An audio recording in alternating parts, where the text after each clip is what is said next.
जनाब, वफाकी बजट की आमद है और हर सेक्टर से ही आवाज़ें आ रही हैं कि हुकूमत उनके लिए क्या रिलीफ लेकर आ रही है। ऐसे में वफाकी बजट से कल जो बरामदी और सनती शोबे ने हुकूमत से फाइनल टैक्स रजीम यानी जिसे हम FTR के नाम से भी जानते हैं बहाल करने का मुतालबा किया है। साथ ही साथ कारोबारी तंजीमों और सनतकारों का ये भी कहना है कि FTR की बहाली से बरामदात में भी इजाफा होगा और जो पाकिस्तानी मसनूआत है आलमी मंडी में ज़्यादा मुसाबकती बन सकेंगी। अच्छा, इस हवाले से जो FTR है उसका फ़ायदा ये होगा कि सरमायाकारी के लिए नए रास्ते खुलेंगे। ताजिर बरादरी ने हुकूमत से ड्यूटी ड्रॉबैक स्कीम की बहाली का भी मुतालबा किया है, टैक्स रिफंड की फौरी अदायगी और सुपर टैक्स के खात्मे और कॉरपोरेट टैक्स में कमी का भी मुतालबा किया है। इसी पर बात करते हैं। हमारे साथ रेहान हनीफ साहब मौजूद हैं। आप सदर हैं कराची चैम्बर ऑफ कॉमर्स के। रेहान साहब, बहुत बहुत शुक्रिया आपके वक्त के लिए। सुबह बखैर। यकीनी तौर पर हर सेक्टर से ही हम देख रहे हैं कि अपने अपने मुतालबात सामने आ रहे हैं। ख़ास तौर पर जब हम ये बात करते हैं super tax, corporate tax, super tax का खात्मा, ये मुतालबा ऐसा था जो पिछली दफ़ा भी सामने रखा गया था। हुकूमत की जानिब से कहा गया था कि शायद उसमें कुछ रिलीफ होगा। क्या बातचीत हुई है इस मामले पर? देखिए, पहली बात तो thank you very much for having me. देखिए, जो सुपर टैक्स है ना, उसको मैं टैक्स नहीं समझता। ओके। वो जुर्माना है कि आपने ज्यादा काम किया, अब आप जुर्माना दें। वो कहते थे ना कि जिसने सबक याद किया उसी को छुट्टी ना मिली। भाई, जिसने ज्यादा काम किया, जिसने ज्यादा एक्सपोर्ट किया, उसको तो आप इनाम दें। आपने उल्टा उसके ऊपर सुपर टैक्स लगा दिया। तो दूसरी बात ये है, जो प्राइम मिनिस्टर साहब के भी गोशोगुजार की मैंने, कि देखें, अगर इस सुपर टैक्स से आपको फायदा हो रहा है तो ठीक है, लगा रहने दें। लेकिन इस सुपर टैक्स से जितना पैसा आपने वसूला है, जितनी आमदनी की है, उससे 10 गुना ज्यादा फ्लाइट ऑफ कैपिटल हो गया है। लोग अपना कारोबार समेट के यहाँ से चले गए। सारी बात है, हर इंसान वहां जाता है जहां टैक्स कम होता है। कोई खुशी से उस जगह पे नहीं जाता जहां पर टैक्स की शरह ज्यादा हो। तो मेरा कहने का मकसद ये था कि अगर आपने 20 अरब रुपए वसूले हैं और उसकी 20 अरब की वजह से 200 अरब मुल्क से चला गया, तो फिर ये तो टैक्स आपके लिए नुकसानदेह हो गया ना। ये आमदनी तो आपके लिए नुकसानदेह हो गई। तो ये मैंने उनके गोशेगुजार किया है कि इसको खत्म करें, ताकि देखें देखें ये जो इन्वेस्टर होता है ना, ये बर्ड्स की तरह होता है, चिड़ियों की तरह होता है। दाना डाले एक एक करके आता है, लेकिन जब आप एक फायर करते हैं ना, तो सारी एक साथ उड़ जाती हैं। सही। तो ये इन्वेस्टर जो है ना, एक दफा उड़ जाए और फिर उनको लाना बड़ा मुश्किल हो जाएगा। सही। लेकिन जब किसी भी गलत पॉलिसी की वजह से वो उड़ के एकदम चले जाते हैं, वो एक दफा इस मुल्क से कूच कर जाएं, तो फिर उनको वापस लाना कितना मुश्किल काम है। अच्छा, रेहान हनीफ साहब, ये बताइएगा कि हम लोगों ने हर साल हम देखते हैं, कवर करते हैं इस चीज़ को कि KCCI की तरफ से तजावीज़ दी गई हैं, फिर ये होता है कि तजावीज़ पर अमल दरामद नहीं हो रहा, हमारे मुतालबात नहीं सुने जा रहे। तो आपको क्या तवक्कुआत हैं बजट के हवाले से कि आपकी जो तजावीज़ हैं क्या वो मानी जाएंगी, सुनी जाएंगी, आपके जो मुतालबात हैं? देखिए, ये बड़ा अच्छा सवाल किया कि मुशावरत तो होती है, लेकिन वो उस पर माना जाए ना माना जाए। लेकिन इस दफा जरा थोड़ा सा डिफरेंट है। इस दफा मैं टैक्स बनाने वालों के साथ जो डिजी टैक्स पॉलिसी है, क्योंकि देखिए इस दफा फर्क ये है कि FBR टैक्स बजट नहीं बना रहा।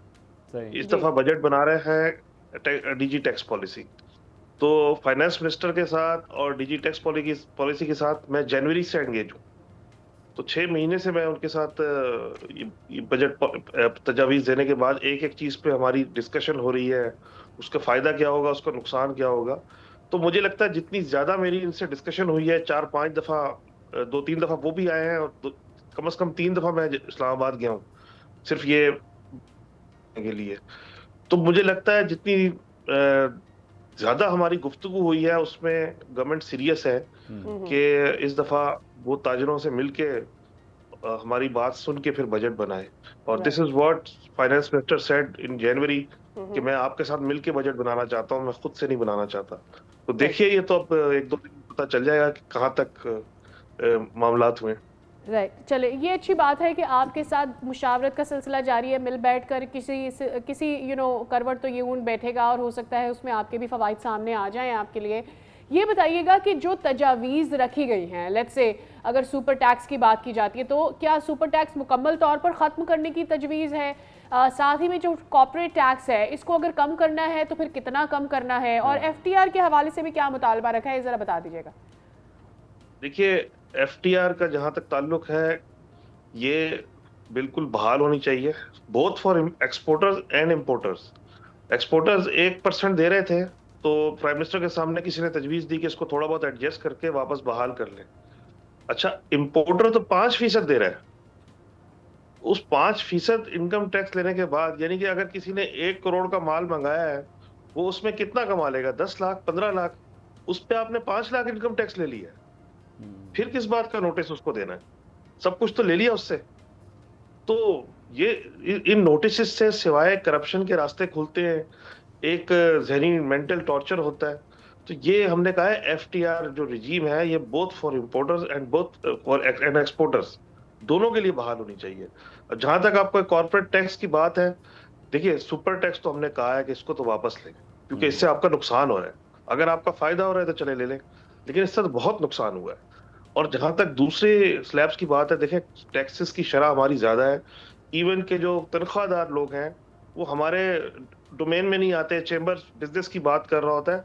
लेकिन उस पे भी मैंने एक मीटिंग में बात की आज से 2 महीने पहले कि भाई ये तनख्वाहदार लोगों पे, जो सैलरीड क्लास है, उस पे इतना आपने टैक्स रखा हुआ है, ये भी ज्यादती है, इसको कम करें। अच्छा, उसका भी नुकसान नहीं होगा इनको। अगर कोई सैलरीड पर्सन 20,000 रुपए इनकम टैक्स दे रहा है, उसको अगर आप 15,000 कर देंगे, वो 5,000 कहाँ ले जाएगा? जो बचेंगे उसको, वो 5,000 वो मार्केट में ही आएगा। कभी वो शायद फैमिली के साथ रेस्टोरेंट चला जाए या कोई चीज खरीद ले, तो वो 5,000 पे भी तो जो खरीदारी करेगा या रेस्टोरेंट जाएगा, उस पे भी तो आपको टैक्स मिलेगा, उस जी। प्रोडक्ट पे भी तो आप कमा रहे होंगे। तो ये पैसा मार्केट में ही आएगा, इससे कोई गवर्नमेंट का नुकसान नहीं होगा। तो सैलरीड पे भी हमने कहा है कि बहुत ज्यादा उनके ऊपर बोझ है, और उसको कम किया जाए। अच्छा रिहान हनीफ साहब, ये बताइएगा कि अगर सनतकारों को कोई रिलीफ मिल जाता है तो आवाम को क्या रिलीफ मिलेगा? देखिए, अवाम का तो मैंने सैलरीड क्लास की बात की है, ये तो जी। ज्यादातर अवाम में ही आते हैं। लेकिन देखिए, एक बात मैं कर रहा हूँ, इस जितनी भी बजट प्रपोजल हमने दी है ना, उसमें 2 चीजों पे फोकस है। एक, एक्सपोर्ट बढ़े कैसे, और जो फेडरल बोर्ड ऑफ रेवेन्यू है, इसका टारगेट कैसे पूरा हो। अब ये पहले से भी ज्यादा टारगेट रख रहे हैं, लेकिन ये मिशन इम्पॉसिबल नहीं है।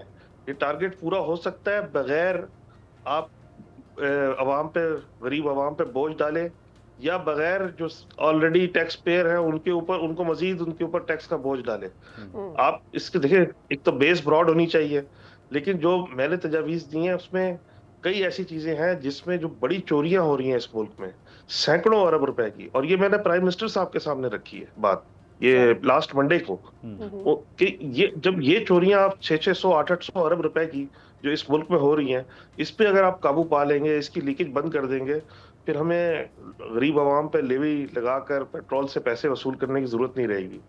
फिर हम टैक्सों से जी ही जी। वसूल कर लेंगे। अच्छा, रेहान साहब, आसान जो स्कीम रखी गई है फिक्स टैक्स की, किस तरह से इसको देखते हैं? छोटे ताजरों के लिए, कुछ ताजरान तो इस पर खुश भी नज़र आ रहे हैं। अगर वाइडर पर्सपेक्टिव में देखें तो ये किस तरह से देख रहे हैं इस इनिशिएटिव को? देखिए, मेरी नजर में ये एक अच्छी स्कीम है। ओके। इसमें 2 चीजें हैं। एक तो आप देखें, जितनी, ये तो 30 या 40 लाख दुकानें कह रहे हैं, इससे ज्यादा है। जब आप जाते हैं किसी भी मार्केट में, छोटी छोटी मार्केट्स में, वहां चंद लोग होते हैं जो टैक्स में रजिस्टर होते हैं, बाकी ज्यादातर होते ही नहीं है, क्योंकि ये कल्चर ही नहीं आया हमारे यहाँ। कल्चर ही डेवलप नहीं हुआ, किसी ना किसी तरह एवेजन का सोच आई कि भाई किसी तरीके से निकल जाए टैक्स के शिकंजे में। ये लफ्ज इस्तेमाल करते हैं लोग, शिकंजे में ना फंसे। ये शिकंजा नहीं है, ये आपकी एक रिस्पॉन्सिबिलिटी है एज ए रिस्पॉन्सिबल सिटीजन। ठीक है, आप थोड़ा दें, कम दें, ज्यादा दें, लेकिन आपको टैक्स नेट में जरूर होना चाहिए। तो ये स्कीम मेरी नज़र में एक अच्छी स्कीम है। और इसमें जो सबसे अच्छी बात है, वो इसका एक फॉर्म है, जो फॉर्म 1 पेज का फॉर्म है। देखिए, जब 4 4 6 6 पेज के फॉर्म हो, उसमें बड़ी गाढ़ी किस्म की अंग्रेजी लिखी हुई हो, हर आदमी के लिए मुमकिन नहीं है कि वो इस तरह फॉर्म भरे। फिर वो वकीलों के पास जाएगा, 25 50 हजार वकील देगा, फिर वकील उसको कोई रास्ता सिखाएगा, तो वो फिर रिश्वत भी होती है, सब कुछ होता है। ये फॉर्म आसान है, 1 पेज का है, उर्दू में भी है, अंग्रेजी में भी है, पश्तो में भी है, कई जबानों में है। 1 पेज का बड़ा आसान फॉर्म है बिल्कुल। वो आप भरे और अपना जो भी है अपना टैक्स अदा करें। आपको ना वकील लेने की जरूरत है, ना आपको धक्के खाने की जरूरत है, 1 पेज का फॉर्म भरे। तो मुझे लगता है कि ये स्कीम अच्छी बनाई है इन्होंने। अब अवाम का फर्ज है कि वो अपनी रिस्पॉन्सिबिलिटी अदा करें। अच्छा रिहान हनीफ साहब, लास्ट मिनट है हमारे पास, ये बताइएगा कि आपकी जो तवक्कुआत हैं, आपको लगता है कि पूरी होंगी बजट के हवाले से, जो तजावीज़ आपने दी? ये तो $1 मिलियन क्वेश्चन कर लिया आपने। देखिए, मुझे ये उम्मीद नहीं है कि सारी बातें पूरी होंगी। हाँ। ऑनेस्टली हम IMF प्रोग्राम में हैं, एग्री तो ये सब करते हैं। कोई चीज़ को, मेरी किसी चीज़ को ना वज़ीर आज़म साहब ने या वज़ीर ख़ज़ाना साहब ने कभी नहीं कहा, यार ये आप बात गलत कर रहे हैं।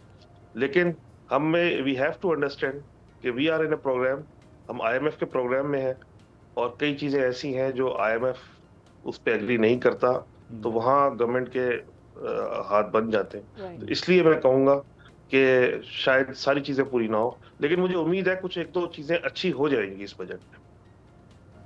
ऑल राइट, बहुत शुक्रिया Rehan Hanif sahab, it was wonderful to have you on the show. हम उम्मीद करते हैं से सरमायाकार सनतकार भी उतना ही फ़ायदा उठा सके, उसको भी रिलीफ मिल सके और इसका फ़ायदा हुकूमत भी हासिल कर सके।